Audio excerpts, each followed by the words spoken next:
Connect FM Canada ਦੇ ਵਿੱਚ ਤੁਹਾਡਾ ਸਵਾਗਤ ਹੈ। ਮੈਂ ਮਨਪ੍ਰੀਤ ਰੰਧਾਵਾ। ਕੁਸ਼ਲਦੀਪ ਸਿੰਘ ਢਿੱਲੋਂ ਜਾਂ ਕਿੱਕੀ ਢਿੱਲੋਂ ਕਹਿ ਲਓ, ਸਾਬਕਾ ਫਰੀਦਕੋਟ ਤੋਂ ਕਾਂਗਰਸ ਦੇ ਇਹ ਐਮਐਲਏ ਨੇ। ਇਹਨਾਂ ਨੂੰ ਬੀਤੇ ਮੰਗਲਵਾਰ ਇਹਨਾਂ ਦੇ ਦੋ ਸਾਥੀਆਂ ਦੇ ਨਾਲ, ਗੁਰਸੇਵਕ ਸਿੰਘ ਤੇ ਨਾਲ ਰਾਜਵਿੰਦਰ ਸਿੰਘ ਦੇ ਨਾਲ, ਇਹਨਾਂ ਨੂੰ ਗ੍ਰਿਫਤਾਰ ਕਰ ਲਿਆ ਸੀ ਤੇ ਬੀਤੇ ਬੁੱਧਵਾਰ ਨੂੰ ਇਹਨਾਂ ਨੂੰ ਅਦਾਲਤ ਦੇ ਵਿੱਚ ਪੇਸ਼ ਕੀਤਾ ਗਿਆ, ਜਿੱਥੇ ਵਿਜੀਲੈਂਸ ਬਿਊਰੋ ਨੇ 10 ਦਿਨ ਦਾ ਰਿਮਾਂਡ ਮੰਗਿਆ, ਪਰ ਅਦਾਲਤ ਨੇ ਕੇਵਲ 5 ਦਿਨਾਂ ਦਾ ਰਿਮਾਂਡ ਦਿੱਤਾ। ਇਸ ਦੌਰਾਨ 5 ਦਿਨਾਂ ਦੇ ਦੌਰਾਨ ਇਹਨਾਂ ਤੋਂ ਪੁੱਛਗਿੱਛ ਹੋਏਗੀ, ਕਈ ਖੁਲਾਸੇ ਹੋਣਗੇ, ਪਰ ਅਸੀਂ ਵੀ ਕੁਝ ਖਾਸ ਖੁਲਾਸੇ ਕਰਾਂਗੇ ਕਿ ਕੁਸ਼ਲਦੀਪ ਸਿੰਘ ਢਿੱਲੋਂ ਦੇ ਗੁਰਸੇਵਕ ਸਿੰਘ ਦੇ ਨਾਲ ਕਿਸ ਤਰ੍ਹਾਂ ਦੇ ਸੰਬੰਧ ਸੀ ਔਰ ਆਪਸ ਦੇ ਵਿੱਚ ਕਿੰਨੀ ਕੁ ਨੇੜਤਾ ਸੀ, ਕਿਹੜੀਆਂ-ਕਿਹੜੀਆਂ ਇਹਨਾਂ ਨੇ ਪ੍ਰਾਪਰਟੀਆਂ ਬਣਾਈਆਂ, ਉਸ ਬਾਰੇ ਗੱਲ ਹੋਏਗੀ। ਪਰ ਨਾਲ ਦੀ ਨਾਲ ਵਿਜੀਲੈਂਸ ਬਿਊਰੋ ਇਹਦੇ ਵਿੱਚ ਕੋਈ ਸ਼ੱਕ ਨਹੀਂ ਕਿ ਆਪਣੀ ਕੈਂਪੇਨ ਚਲਾ ਰਿਹਾ, ਕਰਪਸ਼ਨ ਨੂੰ ਹਟਾਉਣ ਲਈ ਚਲਾ ਰਿਹਾ, ਪਰ ਉਹਨਾਂ ਦਾ ਧਿਆਨ ਕੁਝ ਖਾਸ ਕੇਸਿਸ ਤੇ ਆ। ਪਰ ਕੁਝ ਕੇਸਿਸ ਆ ਜਿੱਥੇ ਕੁਝ ਮੰਤਰੀ ਇਨਵੋਲਡ ਨੇ ਜਾਂ ਕੁਝ ਆਈਐਸ ਆਫੀਸਰਸ ਇਨਵੋਲਡ ਨੇ, ਉੱਥੋਂ ਧਿਆਨ ਭਟਕਿਆ ਹੋਇਆ ਲੱਗਦਾ। ਲਾਲਚੰਦ ਕਟਾਰੂ ਚੱਕ ਪੰਜਾਬ ਦੇ ਕੈਬਨਿਟ ਮਿਨਿਸਟਰ ਨੇ, ਫੂਡ ਐਂਡ ਸਿਵਲ ਸਪਲਾਈਜ਼ ਮੰਤਰੀ ਨੇ। ਉਹਨਾਂ ਦੇ ਖਿਲਾਫ ਵੀ ਬੜੇ ਸੰਗੀਨ ਦੋਸ਼ ਲੱਗੇ ਨੇ। ਸੁਖਪਾਲ ਸਿੰਘ ਖਹਿਰਾ ਕਾਂਗਰਸ ਦੇ ਐਮਐਲਏ, ਉਹਨਾਂ ਨੇ ਪੰਜਾਬ ਦੇ ਗਵਰਨਰ ਬਨਵਾਰੀ ਲਾਲ ਪੁਰੋਹਿਤ ਨੂੰ ਇੱਕ ਸੀਡੀ ਦਿੱਤੀ ਸੀ ਜਾਂ ਡਿਜੀਟਲ ਫਾਰਮ ਦੇ ਵਿੱਚ ਕੁਝ ਐਵੀਡੈਂਸ ਜਾਂ ਮਟੀਰੀਅਲ ਦਿੱਤਾ ਸੀ ਔਰ ਕਿਹਾ ਸੀ ਕਿ ਇਹ ਲਾਲਚੰਦ ਕਟਾਰੂ ਚੱਕ ਦੇ ਖਿਲਾਫ ਹੈ, ਇਹਦੀ ਜਾਂਚ ਕਰਾਓ। ਜਾਂਚ ਹੋ ਗਈ, ਉਸ ਤੋਂ ਬਾਅਦ ਐਸਆਈਟੀ ਬਣ ਗਈ। ਐਸਆਈਟੀ ਬਣਾਈ ਗਈ ਸੀ ਬਾਰਡਰ ਰੇਂਜ ਦੇ ਡੀਆਈਜੀ ਨਰਿੰਦਰ ਭਾਰਗਵ ਦੇ ਅਗਵਾਈ ਦੇ ਵਿੱਚ, ਔਰ ਨਾਲ ਦੋ ਐਸਐਸਪੀ ਸੀ, ਇੱਕ ਪਠਾਨਕੋਟ ਦੇ, ਇੱਕ ਗੁਰਦਾਸਪੁਰ ਦੇ। ਪਰ ਕੀ ਇਹ ਐਸਆਈਟੀ ਆਪਣਾ ਸਹੀ ਕੰਮ ਕਰ ਰਹੀ ਹੈ, ਸਹੀ ਦਿਸ਼ਾ ਦੇ ਵਿੱਚ ਜਾਂਚ ਹੋ ਰਹੀ ਹੈ, ਜਾਂ ਇਹਦਾ ਨੇ ਵੀ ਧਿਆਨ ਭਟਕਾਉਣ ਦੀ ਕੋਸ਼ਿਸ਼ ਕੀਤੀ ਹੈ? ਇਸ ਤੋਂ ਇਲਾਵਾ ਤੁਸੀਂ ਦੇਖੋ, ਪੰਜਾਬ ਸਰਕਾਰ ਲਗਾਤਾਰ ਇਹ ਗੱਲ ਕਹਿੰਦੀ ਅਸੀਂ ਤਾਂ ਸੁਪਰੀਮ ਕੋਰਟ ਦੇ ਵਿੱਚ ਜਾਵਾਂਗੇ, ਔਰ ਸੁਪਰੀਮ ਕੋਰਟ ਦੇ ਵਿੱਚ ਇਸ ਕਰਕੇ ਜਾਵਾਂਗੇ ਕਿਉਂਕਿ ਸਾਡਾ ਰੂਰਲ ਡਿਵੈਲਪਮੈਂਟ ਫੰਡ ਆਰਡੀਐਫ ਲਗਭਗ 4000 ਕਰੋੜ ਦਾ ਉਹ ਕੇਂਦਰ ਸਰਕਾਰ ਸਾਨੂੰ ਦੇ ਨਹੀਂ ਰਹੀ, ਉਹਨਾਂ ਨੇ ਰੋਕਿਆ ਹੋਇਆ। ਪਰ ਸਵਾਲ ਇਹ ਪੈਦਾ ਹੁੰਦਾ ਕਿ ਜਿਹੜੇ ਫੰਡ ਸਰਕਾਰ ਤੋਂ ਆ ਗਏ ਨੇ, ਕੇਂਦਰ ਸਰਕਾਰ ਤੋਂ ਪੰਜਾਬ ਸਰਕਾਰ ਕੋਲੇ, ਉਹ ਕਿਉਂ ਉਹਨਾਂ ਫੰਡਸ ਤੇ ਬੈਠੇ ਹੋਏ ਨੇ? ਮੈਂ ਗੱਲ ਕਰ ਰਿਹਾ ਪਸ਼ੂ ਪਾਲਣ, ਮੱਛੀ ਪਾਲਣ ਜਾਂ ਡੇਅਰੀ ਵਿਕਾਸ ਵਿਭਾਗ ਦੀ। ਇਹਦੇ ਕੋਲ ਤਾਂ ਪੈਸੇ ਆਏ ਹੋਏ ਆ। ਕੀ ਕਾਰਨ ਨੇ? ਇਹਨਾਂ ਕਾਰਨਾਂ ਨੂੰ ਵੀ ਜਾਣਨ ਦੀ ਕੋਸ਼ਿਸ਼ ਕਰਾਂਗੇ ਤੇ ਅਖੀਰ ਤੇ ਗੱਲ ਕਰਾਂਗੇ। ਭਾਰਤ ਦੇ ਕਾਨੂੰਨ ਮੰਤਰੀ ਕਿਰਨ ਰਿਜੀਜੂ ਹੁੰਦੇ ਸੀ, ਉਹ ਉਹਨਾਂ ਨੂੰ ਬਦਲਤਾ ਤੇ ਉਹਨਾਂ ਦੀ ਜਗ੍ਹਾ ਤੇ ਅਰਜੁਨ ਰਾਮ ਮੇਘਵਾਲ ਨੂੰ ਲੈ ਆਂਦਾ। ਕੀ ਇਸ ਕਰਕੇ ਲੈ ਆਂਦਾ ਕਿਉਂਕਿ ਕਿਰਨ ਰਿਜੀਜੂ ਨੇ ਕੁਝ ਟਿੱਪਣੀਆਂ ਕੀਤੀਆਂ ਸੀ, ਖਾਸ ਤੌਰ ਤੇ ਹਾਇਰ ਜੁਡੀਸ਼ਰੀ ਨੂੰ ਲੈ ਕੇ, ਔਰ ਜਿਸ ਤਰ੍ਹਾਂ ਦਾ ਟਕਰਾਅ ਵੱਧ ਰਿਹਾ ਸੀ ਆਪਸ ਦੇ ਵਿੱਚ ਕੇਂਦਰ ਸਰਕਾਰ ਤੇ ਜੁਡੀਸ਼ਰੀ ਦਾ, ਤੇ ਕੀ ਇਹ ਕਾਰਨ ਬਣਿਆ ਕਿ ਉਹਨਾਂ ਨੂੰ ਉਹਨਾਂ ਦੇ ਇਸ ਅਹੁਦੇ ਤੋਂ ਹਟਾ ਕੇ ਇੱਕ ਤਰ੍ਹਾਂ ਦੀ ਉਹਨਾਂ ਦੀ ਡਿਮੋਸ਼ਨ ਕਰਤੀ? ਮੁੱਢਲੀ ਜਾਂਚ ਦੇ ਵਿੱਚ ਆਇਆ ਕਿ ਕੁਸ਼ਲਦੀਪ ਸਿੰਘ ਢਿੱਲੋਂ, ਇਹਨਾਂ ਦੀ ਸਾਲਾਨਾ ਜਿਹੜੀ ਕਮਾਈ ਸੀ ਤੇ ਜਿਹੜਾ ਸਾਲਾਨਾ ਖਰਚਾ ਸੀ, ਉਹ ਇਹਨਾਂ ਦੇ ਆਮਦਨ ਦੇ ਸਰੋਤਾਂ ਤੋਂ ਕਿਤੇ ਵੱਧ ਆਇਆ ਤੇ ਉਸ ਦਾ ਇਹ ਤਸੱਲੀ ਬਖਸ਼ ਜਵਾਬ ਨਹੀਂ ਦੇ ਸਕੇ। ਕਿਹਾ ਜਾਂਦਾ ਕਿ 10 ਕਰੋੜ 72 ਲੱਖ ਦਾ ਖਰਚ ਸੀ, ਪਰ ਜਿਹੜੀ ਇਹਨਾਂ ਦੀ ਆਮਦਨ ਸੀ ਉਹ ਕੇਵਲ 3 ਕਰੋੜ ਤੇ 18 ਲੱਖ ਦੀ ਸੀ। ਲਗਭਗ 7 ਕਰੋੜ ਤੇ 54 ਲੱਖ ਰੁਪਏ ਦੀ ਇਹ ਜਿਹੜੀ ਆਮਦਨ ਸੀ, ਇਹ ਦੱਸ ਨਹੀਂ ਸਕੀ ਇਹ ਕਿੱਥੋਂ ਆਇਆ, ਇਹ ਇੰਨੀ ਵੱਧ ਆ। ਇਸ ਦਾ ਜਦੋਂ ਕੁਸ਼ਲਦੀਪ ਸਿੰਘ ਢਿੱਲੋਂ ਨੂੰ ਜਵਾਬ ਪੁੱਛਿਆ, ਉਹਨਾਂ ਕੋਲ ਇਹ ਜਵਾਬ ਹਜੇ ਤੱਕ ਜੋ ਸਾਡੀ ਨੌਲੇਜ ਹੈ, ਸਾਡੀ ਜਾਣਕਾਰੀ ਆ, ਉਹਨਾਂ ਕੋਲੇ ਦਿੱਤਾ ਨਹੀਂ ਗਿਆ। ਇਸ ਤੋਂ ਇਲਾਵਾ ਜਿਸ ਤਰ੍ਹਾਂ ਮੈਂ ਦੱਸਿਆ ਸੀ, ਮਮਾਰਾ ਪਿੰਡ ਆ, ਇਹ ਸਾਦਿਕ ਫਰੀਦਕੋਟ ਦੇ ਵਿੱਚ ਇੱਕ ਤਹਿਸੀਲ ਆ, ਉੱਥੇ 72 ਕਿੱਲੇ ਜ਼ਮੀਨ ਜਿਹੜੀ ਆ, ਉਹ ਪਤਾ ਇਹ ਲੱਗਾ ਕਿ ਉਹ ਗੁਰਸੇਵਕ ਸਿੰਘ ਦੇ ਨਾਂ ਤੇ ਲਈ ਗਈ ਆ ਕਥਿਤ ਤੌਰ ਤੇ। ਪਰ ਦੇਖਦੇ ਆ ਕਿ ਇਹ ਅੱਗੇ ਜਾ ਕੇ ਇਹ ਸਾਬਿਤ ਕਰ ਪਾਉਂਦੇ ਨੇ। ਇੱਕ ਹੋਰ ਚੀਜ਼ ਜਿਹੜੀ ਆਈ ਹੈ, ਸ਼ੁਰੂ ਦੀ ਮੁੱਢਲੀ ਜਾਣਕਾਰੀ ਇਹ ਮਿਲ ਰਹੀ ਹੈ, ਸ਼ੁਰੂ ਦੀ ਜਾਂਚ ਵਿੱਚ ਉਹ ਇਹ ਆਈ ਆ ਕਿ ਜਿਹੜਾ ਨਿਊ ਚੰਡੀਗੜ੍ਹ ਦੇ ਵਿੱਚ ਕੁਸ਼ਲਦੀਪ ਸਿੰਘ ਢਿੱਲੋਂ ਦਾ ਇੱਕ ਫਾਰਮ ਹਾਊਸ ਬਣ ਰਿਹਾ ਲਗਭਗ 1.5 ਏਕੜ ਦੇ ਵਿੱਚ, ਹਜੇ ਵੀ ਅੰਡਰ ਕੰਸਟਰਕਸ਼ਨ ਆ। ਉਹ ਕਹਿੰਦੇ ਜਿੰਨਾ ਪੈਸਾ ਉੱਥੇ ਲੱਗਾ ਔਰ ਜੋ ਵਿਜੀਲੈਂਸ ਬਿਊਰੋ ਨੂੰ ਦੱਸਿਆ ਗਿਆ ਉਨਾ ਪੈਸਾ ਨਹੀਂ ਆ, 2 ਕਰੋੜ 70 ਲੱਖ ਰੁਪਈਆ ਹੋਰ ਉਸ ਤੇ ਲੱਗਾ ਜੋ ਇਹਨਾਂ ਨੇ ਦੱਸਿਆ ਨਹੀਂ ਹੈ। ਇਸ ਦੀ ਵੀ ਜਾਣਕਾਰੀ ਜਿਹੜੀ ਆ ਉਹ ਲੈਣ ਦੀ ਕੋਸ਼ਿਸ਼ ਕੀਤੀ ਜਾ ਰਹੀ ਆ ਵਿਜੀਲੈਂਸ ਬਿਊਰੋ ਵੱਲੋਂ। ਇਸ ਤੋਂ ਇਲਾਵਾ ਕਿੱਕੀ ਢਿੱਲੋਂ, ਕੁਸ਼ਲਦੀਪ ਸਿੰਘ ਢਿੱਲੋਂ ਦੇ ਖਾਤੇ ਦੇ ਵਿੱਚ ਇਹਨਾਂ ਦੀ ਮਾਤਾ ਵੱਲੋਂ, ਇਹਨਾਂ ਦੀ ਮਦਰ ਵੱਲੋਂ 1 ਕਰੋੜ ਤੇ 64 ਲੱਖ ਰੁਪਏ ਆਏ ਨੇ। ਇਸ ਬਾਰੇ ਵੀ ਹਜੇ ਕੋਈ ਪੁਖਤਾ ਜਾਣਕਾਰੀ ਵਿਜੀਲੈਂਸ ਬਿਊਰੋ ਨੂੰ ਇਸ ਪਰਿਵਾਰ ਵੱਲੋਂ ਨਹੀਂ ਮਿਲ ਰਹੀ ਕਿ ਇਹ ਪੈਸੇ ਆਏ ਕਿੱਥੋਂ ਨੇ, ਤੇ ਪਤਨੀ ਵੱਲੋਂ ਆਏ ਨੇ ਲਗਭਗ 96 ਲੱਖ ਰੁਪਇਆ। ਇਹ ਸਾਰੀਆਂ ਮੁੱਢਲੀਆਂ ਜਾਣਕਾਰੀਆਂ ਨੇ। ਇੱਕ ਚੀਜ਼ ਮੈਂ ਤੁਹਾਨੂੰ ਹੋਰ ਵੀ ਦੱਸਦਾ ਕਿ ਕੱਲ ਜਦੋਂ ਅਦਾਲਤ ਦੇ ਵਿੱਚ ਸੁਣਵਾਈ ਹੋ ਰਹੀ ਸੀ, ਉੱਥੇ ਪੰਜਾਬ ਕਾਂਗਰਸ ਦੇ ਪ੍ਰੈਜ਼ੀਡੈਂਟ ਅਮਰਿੰਦਰ ਸਿੰਘ ਰਾਜਾ ਵੜਿੰਗ ਵੀ ਮੌਜੂਦ ਸੀ। ਭਾਰਤ ਭੂਸ਼ਣ ਆਸ਼ੂ ਜਿਹੜੇ ਆਲਰੇਡੀ ਵਿਜੀਲੈਂਸ ਬਿਊਰੋ ਦੀ ਜਾਂਚ ਦਾ ਸਾਹਮਣਾ ਕਰ ਰਹੇ ਨੇ, ਉਹ ਵੀ ਮੌਜੂਦ ਸੀ। ਇਸ ਤੋਂ ਇਲਾਵਾ ਤ੍ਰਿਪਤ ਰਜਿੰਦਰ ਸਿੰਘ ਬਾਜਵਾ ਤੇ ਨਾਲ ਹੀ ਸੁਖਬਿੰਦਰ ਸਿੰਘ ਸੁਖ ਸਰਕਾਰੀਆ ਇਹ ਵੀ ਉੱਥੇ ਮੌਜੂਦ ਸੀ। ਬੇਸਿਕਲੀ ਇਹ ਇੱਕ ਤਰ੍ਹਾਂ ਦੀ ਮੋਰਲ ਸਪੋਰਟ ਦੇਣ ਗਏ ਸੀ ਕੁਸ਼ਲਦੀਪ ਸਿੰਘ ਢਿੱਲੋਂ ਨੂੰ।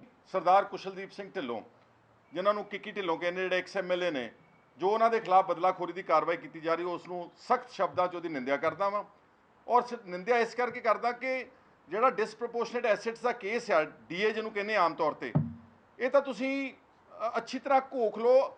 ਆਜ਼ਾਦ ਭਾਰਤ ਵਿੱਚ ਬਹੁਤ ਚੰਦ ਉਂਗਲੀਆਂ ਤੇ ਹੋਣਗੇ ਜਿਹੜੇ ਕੇਸਿਸ ਅਦਾਲਤਾਂ ਵਿੱਚ ਸਾਬਤ ਹੋਏ ਨੇ। ਇਹ ਇੱਕ ਹਥਿਆਰ ਹੈ ਸਰਕਾਰਾਂ ਦੇ ਕੋਲ, ਜਿਹਦੇ 'ਚ ਉਹਨਾਂ ਨੇ ਅਫਸਰ ਬਾਹਰ ਕੱਢ ਦਿੱਤੇ ਹੁਣ। ਕਿਉਂਕਿ ਜਦੋਂ ਪਹਿਲਾਂ ਕਰਪਸ਼ਨ ਦੇ ਕੇਸਿਸ ਇਨਵੈਸਟੀਗੇਟ ਹੁੰਦੇ ਸੀ, ਉਹਦੇ 'ਚ ਨਾਲ ਕੋਈ ਆਈਏਐਸ ਅਫਸਰ, ਕੋਈ ਪੀਸੀਐਸ ਅਫਸਰ, ਉਹ ਵੀ ਨਾਲ ਇਸ ਗੱਲ 'ਚ ਇਨਵੋਲਵ ਹੁੰਦੇ ਸੀ। ਤੇ ਉਹਨਾਂ ਨੇ ਆਪਣਾ ਪ੍ਰੈਸ਼ਰ ਬਣਾ ਕੇ ਤੇ ਨਵੀਂ ਇੱਕ ਰਣਨੀਤੀ ਬਣਾ ਲਈ ਭਗਵੰਤ ਸਿੰਘ ਮਾਨ ਨੇ ਕਿ ਹੁਣ ਸਾਰਿਆਂ ਦੇ ਖਿਲਾਫ ਡੀਏ ਦੀ ਜਾਂਚ ਹੀ ਖੋਲ੍ਹ ਦਿਓ। ਇਹ ਕਦੀ ਕਿਤੇ ਸਾਬਤ ਨਹੀਂ ਹੁੰਦੇ।